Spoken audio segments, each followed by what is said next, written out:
अस्सलाम वालेकुम first year बेटे। Open your physics book. Chapter number 4 हमने कंप्लीट कर लिया है। आज चैप्टर नंबर 4 की एक्सरसाइज मैं आप लोगों को स्टार्ट करवाऊंगी। अपनी बुक का पेज नंबर 83 आप लोग ओपन करें बेटे, page number 83। Let's start with the exercise. Exercise के फर्स्ट क्वेश्चन की तरफ अगर आप लोग आएँ, फर्स्ट क्वेश्चन हमारे पास है मल्टीपल चॉइस क्वेश्चन। आपके पास एक क्वेश्चन दिया जाएगा और 4 आपको ऑप्शन दिए जाएंगे। आपने राइट ऑप्शन को टिक मार्क करना है। शुरू करते हैं बेटे। 4.1 multiple choice questions, tick the correct answer. 4.1 a 1 kg mass has a potential energy of 1 joule relative to the ground when it is at a height of। आपके पास 4 option हैं और आपने यहाँ पे हमें एनर्जी दी हुई है और क्या दिया है, गिवन मैस। आपने क्या बताना है, हाइट बतानी है। ठीक है, तो राइट ऑप्शन होगा आपका पार्ट ए। बेटे क्या है, part A is your right option. 0.102 M जो है इस पे आप लोग टिक मार्क करोगे। 4.2 की तरफ मूव करते हैं। Iron sphere whose mass is 30 kg has the same diameter as an aluminum sphere whose mass is 10.5 kg.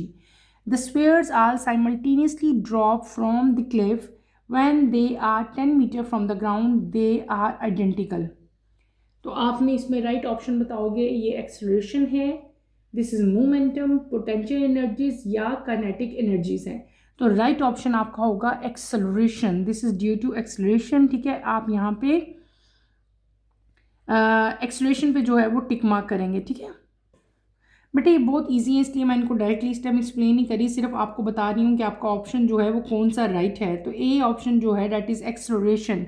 Iron sphere आपको यहाँ पे दिया हुआ था, उसका मास दिया हुआ है और डायमीटर आपको बताया हुआ है, मास आपको दिया हुआ था। द स्फीयर्स आर इकट्ठे जो है वो ड्रॉप होते हैं फ्रॉम द क्लिफ और इनकी हाइट भी आपको बता दी है।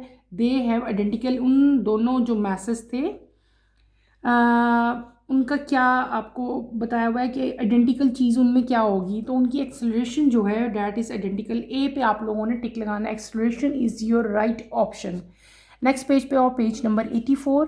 4.3 a body at rest may have, कोई भी बॉडी जब रेस्ट पे होती है तो it may have energy. Energy हमेशा उसके अंदर जो है वो होती है, वो उस टाइम अगर वो मूव नहीं कर रहा या वो रेस्ट पे या मोशन में नहीं है तो काइनेटिक एनर्जी नहीं होगी, बल्कि क्या होगी, वो पोटेंशियल एनर्जी में कन्वर्ट हो जाएगा। यानी कि एनर्जी जो है वो हमेशा रहती है, लेकिन क्या होती है, एक फॉर्म से दूसरी फॉर्म में कन्वर्ट होती रहती है।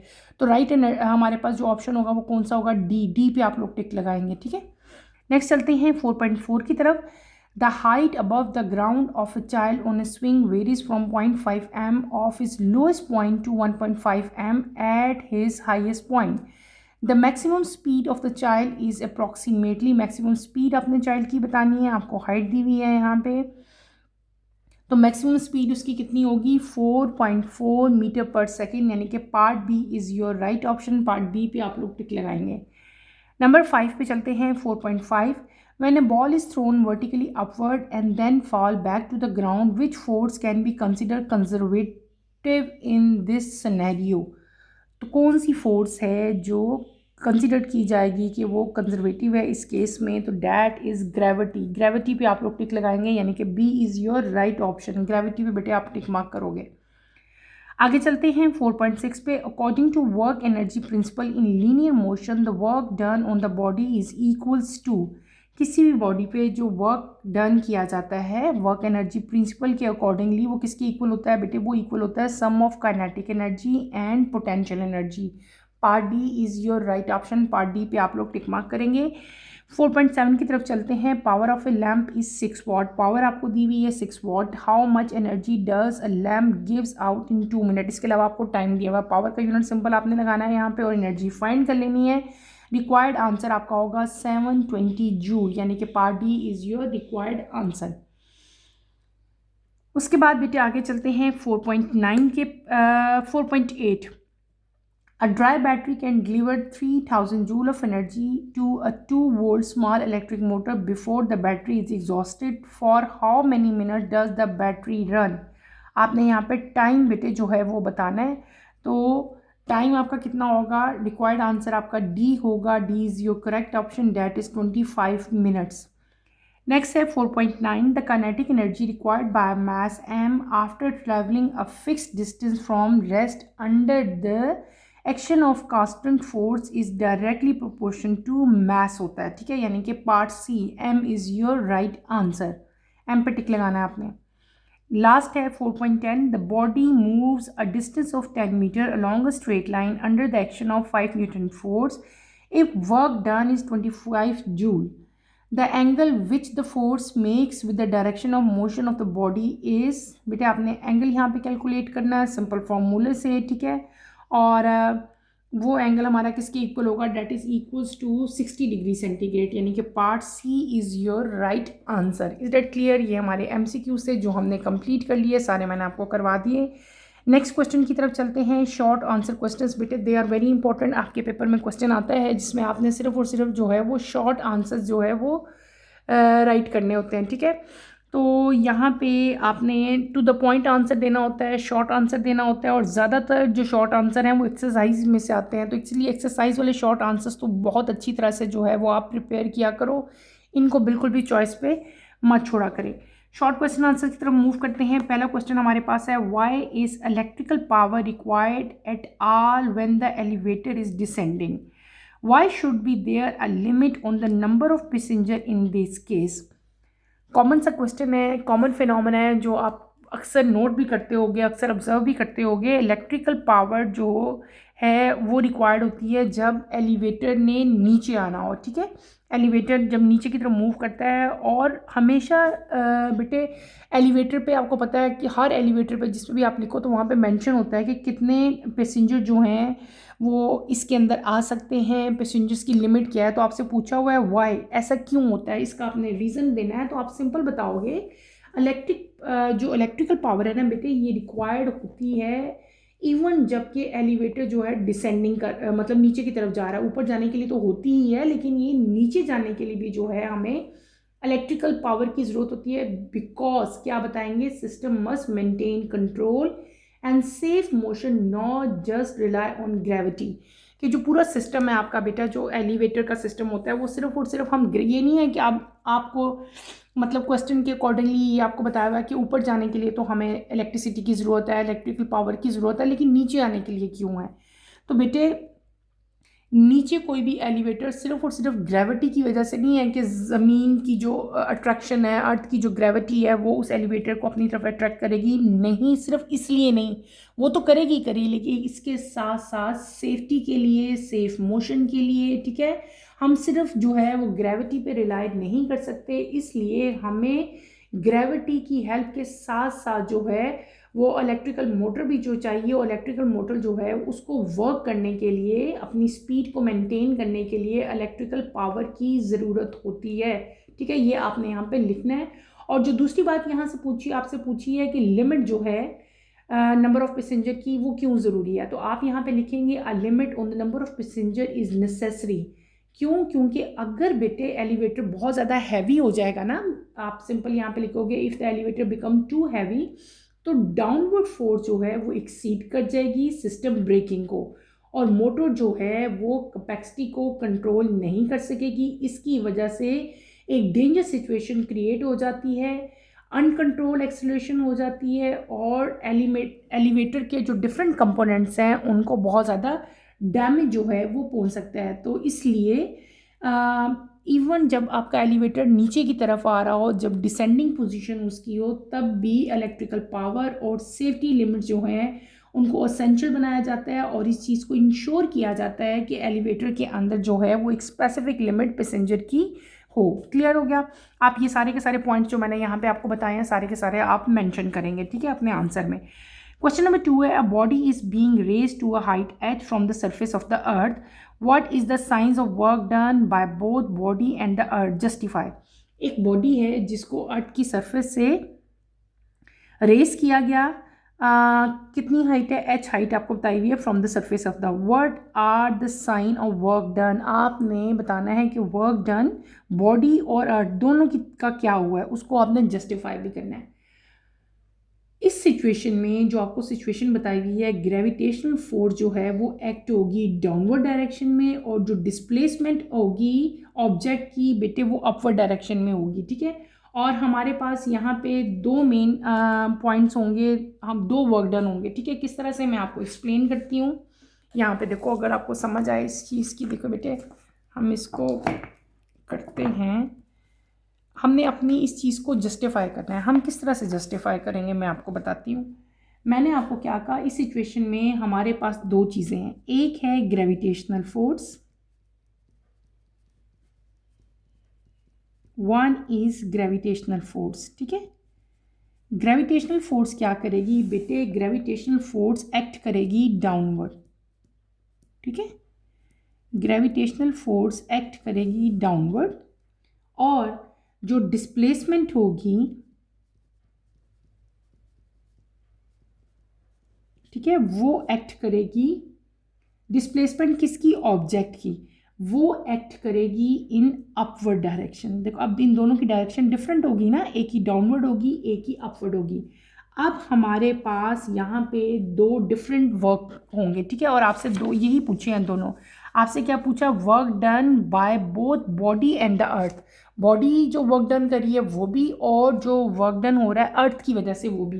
तो वर्क डन बाय ग्रेविटी जो है, जो अर्थ की तरफ से हो रहा है वो क्या है, नेगेटिव होगा, ठीक है। वर्क डन, आप यहाँ पे पहले पहले पॉइंट पे आप क्या मेंशन करेंगे, वर्क डन बाय ग्रेविटी, ठीक है। जो वर्क डन ग्रेविटी की वजह से होगा वो क्या होगा, डैट इज नेगेटिव। आप यहाँ पे ये राइट करेंगे, ये नेगेटिव क्यों होता है, क्योंकि डिस्प्लेसमेंट और ग्रेविटेशनल फोर्स यहाँ पे ऑपोजिट डायरेक्शन में मूव करेंगी। ग्रेविटेशनल फोर्स, ठीक है, एज वेल एज डिस्प्लेसमेंट, ठीक है, मैं पूरे वर्ड नहीं लिख रही, ये दोनों ऑपोजिट डायरेक्शन में एक्ट करती हैं, ठीक है। ऑपोजिट डायरेक्शन है इनकी। इस केस में आपके पास जो एंगल बनेगा वो कितना बनेगा, 180 डिग्री सेंटीग्रेड बनेगा। जब आप यहाँ पे वर्क फाइंड कर लोगे WG, तो वो क्या होता है, FD कॉस कितना हो जाएगा हमारा, थीटा कितना है 180, 180 मैं ले लूँगी। और 180 का जब भी हम कॉस लेते हैं तो 180 का कॉस कितना होता है बेटे, -1 होता है, याद रखना 180 का कॉस। अच्छा, अब क्या हो जाएगा, यहाँ पे हमें जो स्पेसिफिक यहाँ पे हमें हाइट दी गई थी वो कितनी दी हुई थी, आपको दी हुई थी कि specific raise to the height of h, ठीक है, वो h हाइट तक ऊपर गया ना, तो यहाँ पे हम d की जगह क्या ले लेंगे, h ले लेंगे, f, और साथ क्या आ जाएगा आपका h आ जाएगा, और cos 80 क्या होता है, -1 होता है, तो यहाँ पे हमने माइनस लगा लिया। तो ये एक वर्क डन हमारे पास आ गया। अब दूसरा वर्क डन हमने फाइंड करना है बाय अप्लाइड फोर्स, ठीक है, वर्क डन बाय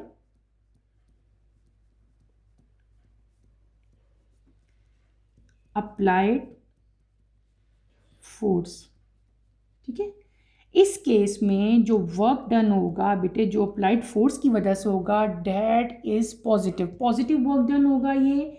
यहाँ पे डिस्प्लेसमेंट और ग्रेविटेशनल फोर्स जो हैं वो क्या होंगी, इन द सेम डायरेक्शन होंगी, ठीक है, उनकी डायरेक्शन क्या होगी, सेम होगी, ठीक है, सेम डायरेक्शन। ये मैंने पूरा वर्ड नहीं लिखा, ये मैंने सिर्फ और सिर्फ पॉइंट्स लिखे हैं, ताकि इनको आप खुद ही अपनी वर्डिंग में बेटे लिख लो, ठीक है। जब work done by applied force होगा तो वर्क डन जो है वो पॉजिटिव होगा। इस केस में ग्रेविटेशनल फोर्स और डिस्प्लेसमेंट जो है वो सेम डायरेक्शन में होती है, और जब सेम डायरेक्शन में ये दोनों चीज़ें होती हैं तो थीटा किसके इक्वल होता है, थीटा इक्वल होता है 0 डिग्री सेंटीग्रेड के। इसी तरह अब इसको भी हम वर्क फाइंड कर लेंगे। ये F मैंने लगाया है बाय अप्लाइड फोर्स, यहाँ पे मैंने G यूज़ किया था, G किस लिए यूज़ किया था, बाय ग्रेविटी। तो ये क्या हो जाएगा, FD कॉस थीटा बेटे, और आपने हमने इस केस में F हाइट क्या, डिस्टेंस हमें क्या दिया हुआ है बुक में, कैपिटल H, और कॉस थीटा की जगह हमने क्या लगाना है, हमें क्या दिया हुआ है, कॉस थीटा 0 डिग्री का हमने फाइंड करना है ना, यहाँ पे 0 है, ये 0 डिग्री, 0 डिग्री या 0 डिग्री का कॉस जब लें तो क्या आता है, 1 आता है, ठीक है। इसको जब हम 1 के साथ मल्टीप्लाई करेंगे तो हमारी रिक्वायर्ड वैल्यू क्या आएगी, FH ही आएगी, ठीक है, प्लस FH। इसका मतलब क्या हुआ बेटे, आपसे क्वेश्चन में पूछा था उन्होंने कि what is the sign of work done by both, यानी कि आपसे पूछा हुआ था from the surface of earth as well as, दोनों आपने यहाँ पे हमने मेंशन कर दिए। हमसे पूछा था work done by both body and the अर्थ, ठीक है। तो अर्थ से भी और बॉडी से भी जो है यहाँ पे मैंने आपको वर्क डन टोटल बता दिया। ये वर्क डन था बाय ग्रेविटी जो कि नेगेटिव में था, ये वर्क डन था बाय अप्लाइड फोर्स जो कि हमारे पास पॉजिटिव में आया। किस तरह पॉजिटिव में आया मैंने दोनों यहाँ पे आपको राइट कर दिए, ठीक है। यहाँ पे हमारे पास क्या था शुरू में कि इस सिचुएशन में ग्रेविटेशनल फोर्स जो है वो डाउनवर्ड एक्ट करेगी, डिस्प्लेसमेंट जो है वो अपवर्ड डायरेक्शन में एक्ट करेगा, ठीक है। और फिर ये दोनों वर्क डन भी जो है हमने यहाँ पे अलग अलग सेपरेट मैंने आपको अच्छी तरह से एक्सप्लेन कर दिया। इसको आप लोग अपनी अपनी नोटबुक्स पे उतार लो इस क्वेश्चन को, ठीक है। आगे चलते हैं अगले नेक्स्ट क्वेश्चन की तरफ बेटे। ये हमने अपना 4.2 बेटे कंप्लीट कर लिया, क्लियर है, समझ आ गई है ना इसकी। आगे चलते हैं हम 4.3 की तरफ। A body false toward the earth in air, will it's total mechanical energy B conserve during fall, justify. Simple सा क्वेश्चन है कि बॉडी जो है वो फॉल करी है टूवर्ड द अर्थ, अर्थ की तरफ से इन एयर, ठीक है। आपने बताना है कि इसकी टोटल मैकेनिकल एनर्जी जो है वो कंजर्व हुई है इस फॉल के दौरान। अगर हुई है तो आपने उसको जस्टिफाई करना है, ठीक है। अगर नहीं हुई देन भी आपने उसका रीज़न बताना है। तो बेटे पहले तो इसका आप सिंपल आंसर लिखोगे नो। क्या आंसर होगा इसका? No. Total mechanical energy will not be conserved. की देखो यहाँ पे पूछा हुआ है ना मैकेनिकल एनर्जी जो है वो कंजर्व होगी कि नहीं होगी, तो आप लिखेंगे no, the total mechanical energy will not conserve, ठीक है। बिकॉज अब इसका रीज़न क्या है, ये पता है क्यों होती है? क्योंकि टोटल मैकेनिकल एनर्जी जो है वो इक्वल होती है to the sum of kinetic energy plus potential energy. और ये ट्रू होता है आइडियल डाउनवर्ड मोशन के लिए जिसमें एयर रेजिस्टेंस बेटे शामिल ना हो। लेकिन इस केस में एयर रेजिस्टेंस प्रेजेंट है और ड्यू टू एयर रेजिस्टेंस कुछ मैकेनिकल एनर्जी जो है वो कन्वर्ट हो जाती है into heat energy. Is that clear? यही आंसर आप अपने आंसर में राइट करेंगे जो मैंने अभी बताया। मैं दोबारा बता देती हूँ बेटे, मैंने आपको क्या कहा कि no, the total mechanical energy will not be conserved during fall because we know that total mechanical energy is equal to the sum of kinetic energy plus potential energy। और ये स्टेटमेंट कब ट्रू होती है? जब ideal downward motion हो। ऐसी ideal downward motion when there is no air resistance.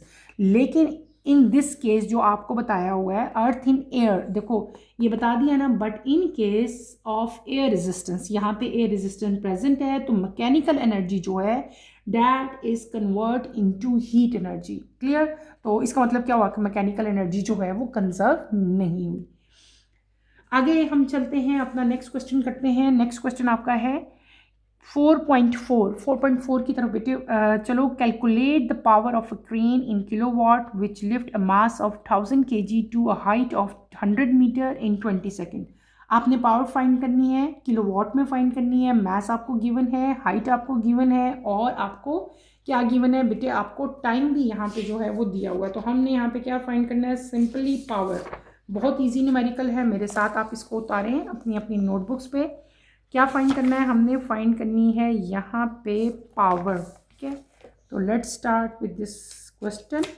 Question number कौन सा कर रहे हैं हम? 4.4 शॉर्ट क्वेश्चन आंसर्स का। 4.4 मैं इधर आपको करवाऊंगी। 4.4 शॉर्ट क्वेश्चन आंसर्स का हमने क्या फाइंड करना है? We have to find power. Power is equal to W/T। और यहाँ पे हमें वर्क डन नहीं दिया तो हम क्या करेंगे? W is equal to mgh। ये चीज़ें हमें यहाँ पे दी है तो हम यहाँ पे यही लगा लेंगे mgh divided by T। Simple values put करो। m आपको क्या दिया हुआ है? 1000। g की वैल्यू क्या होती है? 9.8। h की वैल्यू आपको क्या दी हुई है? 100 मीटर दी है। डिवाइडेड बाय टाइम भी आपको गिवन है, कितना है? 20 वॉट दिया हुआ है। इन तीनों को मल्टीप्लाई करके 20 पे जब आप डिवाइड करेंगे तो हमारा आंसर क्या आ जाएगा? 49000 वॉट, ठीक है। आपसे क्वेश्चन में क्या कहा था कि आपने अपना आंसर लेके आना है, आपने बतानी है पावर इन किलोवाट। इसका मतलब है मैं इसको किलोवाट में कन्वर्ट करूँगी। जब इसको मैंने किलोवाट में कन्वर्ट करना है तो मैं क्या करूँगी बेटे? इसको 1000 से डिवाइड कर दूंगी। किससे डिवाइड करूँगी? 1000 से डिवाइड करूँगी। ये 3 0 इस 3 0 से कट जाएंगे, हमारे पास क्या रह जाएगा? 49 किलोवाट, ठीक है। This is your required answer. ये आपका रिक्वायर्ड आंसर है, ठीक है, किलोवाट। ओके, ये आपने यहाँ पे मेंशन करना है इसको, किलोवाट को ना W जो है ना वो छोटा लिख दें, ठीक है, किलोवाट मैं यहाँ पे लिख देती हूँ क्योंकि एक दफ़ा गलत हो गया तो फिर मैंने यहाँ पे ये मेंशन कर दिया। क्लियर है बेटे, सिंपल सा न्यूमेरिकल था और इस तरह के सिंपल न्यूमेरिकल जो हैं वो अक्सर पेपर में आते हैं, ठीक है, आपने ये बात याद रखनी है। अच्छा जी, नेक्स्ट क्वेश्चन की तरफ चलते हैं। शॉर्ट क्वेश्चन आंसर्स हम लोग कर रहे हैं। नेक्स्ट पेज बुक का ओपन करें, 85 पेज नंबर 85 आप लोग ओपन करेंगे। नेक्स्ट करते हैं हम 4.5। 4.5 हमें दिया हुआ है a trolley of mass trolley का बता दिया 1500 kg carrying sand bag of 500 kg is moving uniformly with speed of 40 km/h on a frictionless track. After some time sand start leaking out of the whole sandbag on the road at the rate of 0.5 kg per second. What is the speed of the trolley after entire sandbags are empty? ठीक है, आपने क्या find करना है, यहाँ पे speed find करनी है बेटे। हमें गिवन क्या है, हमें दिया हुआ है मास ऑफ ट्रॉली दी है, मास ऑफ सैंडबैग दिए हुए हैं और इनिशियल स्पीड जो ट्रॉली की है वो भी आपको यहाँ पे गिवन है, ठीक है। और जो इनिशियल स्पीड है बेटे वो आपको km/h में दी हुई है, उसको पहले हम लोग मीटर/सेकंड में कन्वर्ट करेंगे, देन हम लोग जो है फर्दर अपना ये क्वेश्चन कंप्लीट करेंगे। तो लेट्स स्टार्ट बेटे, मैं आपको ये क्वेश्चन करवाती हूँ, आप लोग मेरे साथ साथ इस क्वेश्चन को उतारें। हम कर रहे हैं 4.5, ठीक है। आपको क्या गिवन है, मास ऑफ ट्रॉली कितना दिया हुआ है 1500 kg, मास ऑफ सैंडबैग दिया है 500 kg, इनिशियल स्पीड भी बेटे हमें गिवन है। इनिशियल स्पीड कितनी है इसकी 40 km/h। 40 किलोमीटर को हम लोग कन्वर्ट करेंगे मीटर/सेकंड में। कैसे कन्वर्ट करते हैं, बहुत दफ़ा ये कन्वर्जन मैंने आपको कराई है। इसको हम डिवाइड कर देंगे 3600 के साथ, ये दोनों कट के रिक्वायर्ड वैल्यू हमारी क्या आ जाएगी 11.11 मीटर/सेकंड, ठीक है। km/h को किस में कन्वर्ट कर लिया मैंने, मीटर/सेकंड में यहाँ पे कन्वर्ट कर लिया। क्लियर, आगे चलते हैं बेटे, इधर देखें आगे आप। अब हमने क्या करना है, सैंड जो है, आपको क्वेश्चन में क्या बताया था कि सैंड जो है बेटे वो लीक हो रही है वर्टिकली थ्रू अ होल। एक होल है ट्रॉली में, उससे आपकी यहाँ पे क्या लिखा हुआ था बेटे, देखो ये क्या लिखा हुआ है, after some time the sand start leaking, ठीक है, और out of a hole sand bags on the road, ठीक है। होल है और उस होल से जो है ये सैंड जो है वो अब गिर रही है, ठीक है, लीक हो रही है, ठीक है।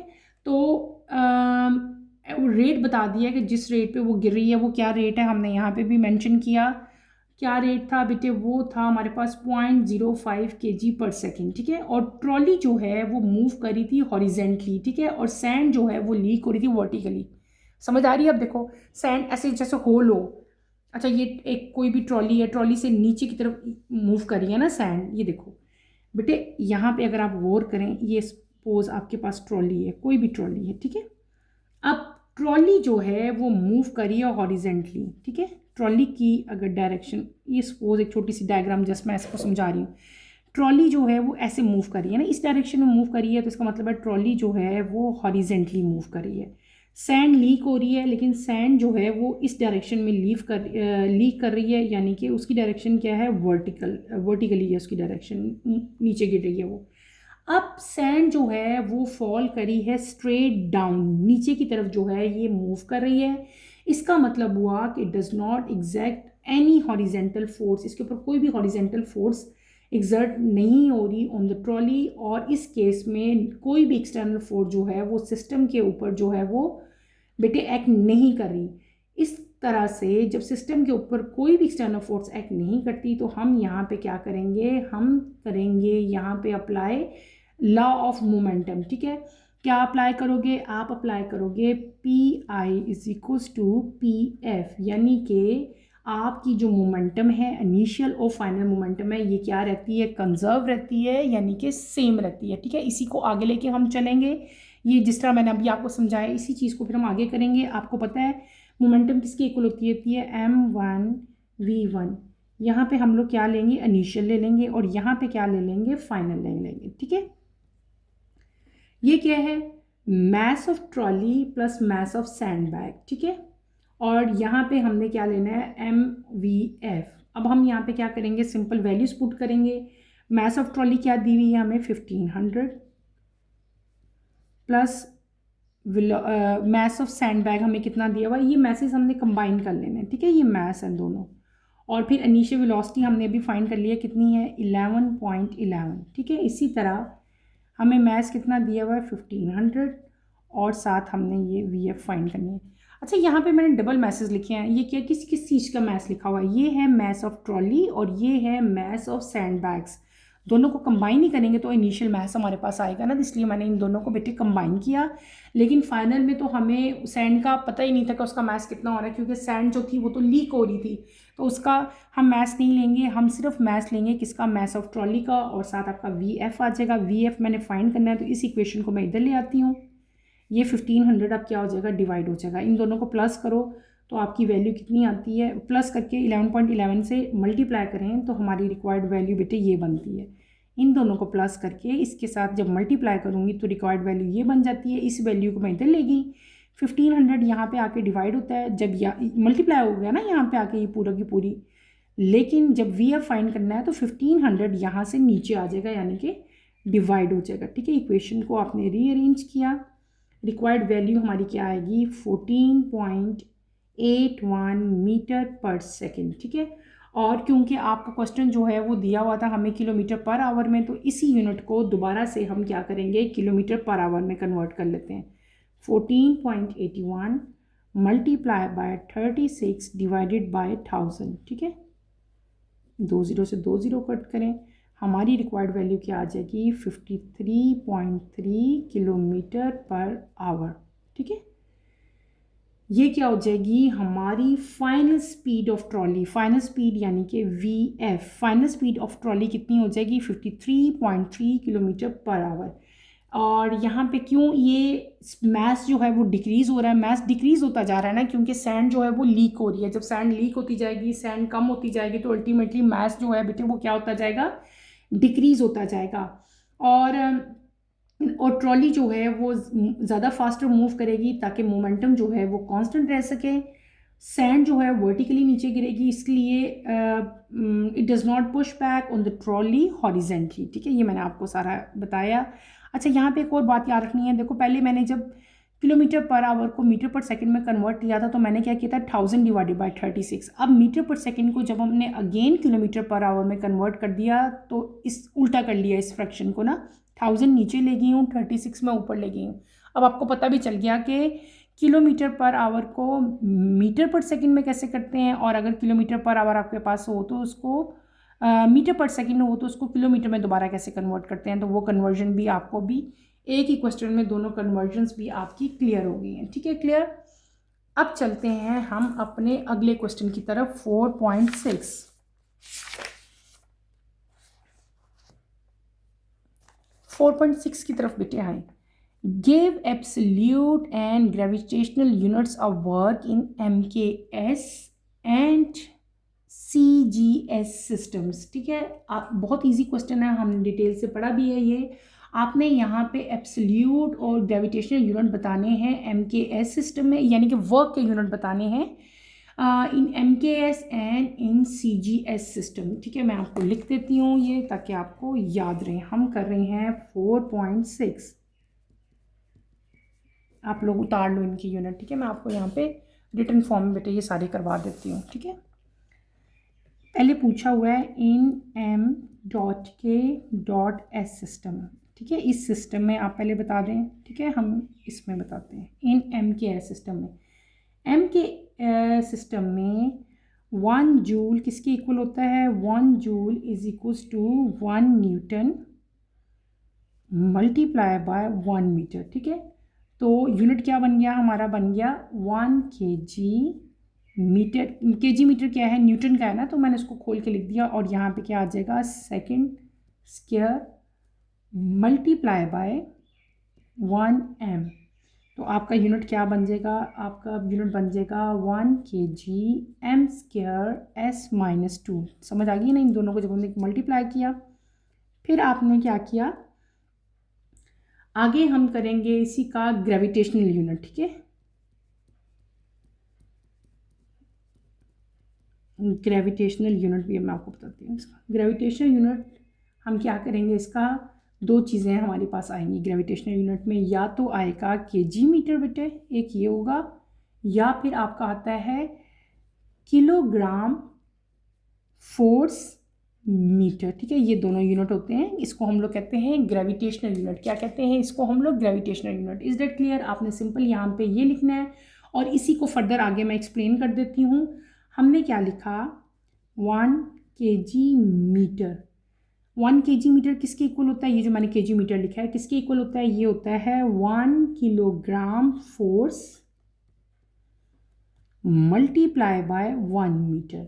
ठीक है, और ये किसके इक्वल होते हैं, दे आर इक्वल्स टू, इसको जब हम 1 kg मल्टीप्लाई बाय ग्राम, ठीक है, ब्रैकेट बंद कर दो, मल्टीप्लाई बाय 1m। जब इनको हम मल्टीप्लाई करेंगे तो हमारा यूनिट क्या बन जाएगा, ग्राम जूल, JOULES। ठीक है, ये ग्राम जूल बन जाएगा।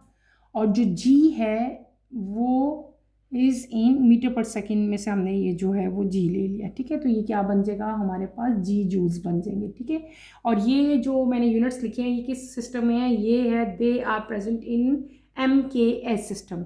दूसरा सिस्टम आपसे पूछा हुआ था कि इन CGS सिस्टम में एब्सोल्यूट यूनिट और जो ग्रेविटेशनल यूनिट्स हम यूज़ करेंगे वो भी मैं आपको यहाँ पे लिखवा देती हूँ बेटे, वो यूनिट भी आप लोग एज इट इज़ ही आपने अच्छी तरह से लर्न कर लेने। नंबर 2 हम यहाँ पे लेंगे इन C.G.S सिस्टम। CGS सिस्टम में भी पहले मैं क्या लूँगी, एब्सोल्यूट यूनिट। वो क्या होता है, एब्सोल्यूट इसका होता है यूनिट ERG।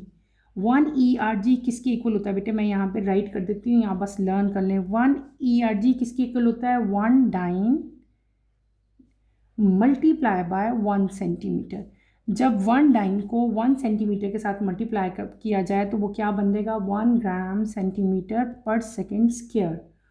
और ये बात आप याद रखोगे। इसके अलावा इसको अगेन हम मल्टीप्लाई, देखो 1 मैंने आपको क्या कहा, 1 डाइन इंटू 1 सेंटीमीटर। ठीक है, इनको जब हम मल्टीप्लाई कर देते हैं तो हमारे पास क्या आ जाएगा, ये मल्टीप्लाई बाय 1 सेंटीमीटर, और ये किसके इक्वल हो जाएंगे, they are equals to 1 gram centimetre square second minus 2। Is that clear बेटे, ये आपने याद रखना है।